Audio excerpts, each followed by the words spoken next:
بعد ما اتجوز ب 15 يوم صار يدوخ ويصدع، يعني بنحسبها يعني جيوب انفيه ولا حاجه. لما راح للدكاتره قالوا بدنا نعمل له رنين على راسه.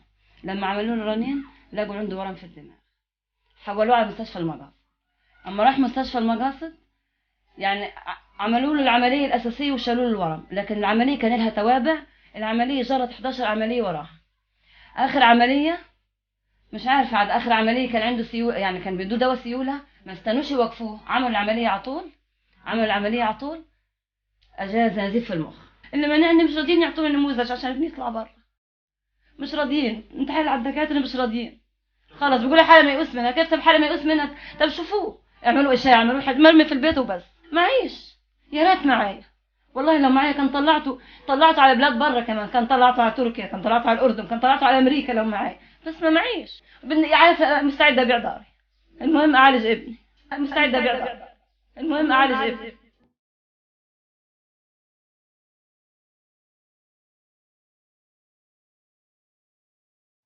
وهي ما شاء الله عليه محمد. محمد بس بده علاج بس. له شهر وانا اشوفه بتحسر عليه. والله دمعت ما نشفت، والله العظيم دمعت ما نشفت عليه.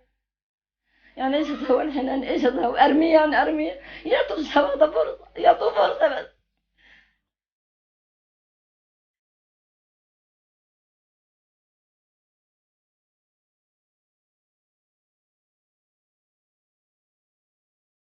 طيب ايش اسوي الحين انا؟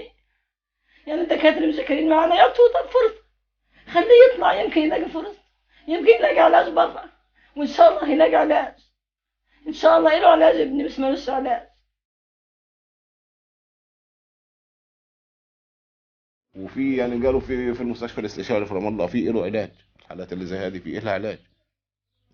فاحنا بنناشد يعني وبنتمنى من الله ان ينظروا له الشاب بعين الرحمه، يعتبروه ابنهم. انا بناشد سياده الرئيس وزيره الصحه، وبناشد كل مسؤولين السلطه الفلسطينيه ان هم يطلعوا على الشاب بعين الرأفه.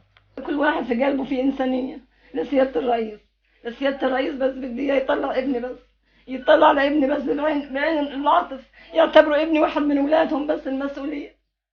يطلعوا يعطوه فرصة بس، يعطوه فرصة الشاب يتعالج.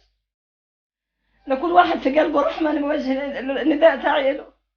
أي واحد في قلبه رحمة ويحس إنه بده يساعد ابني يساعده.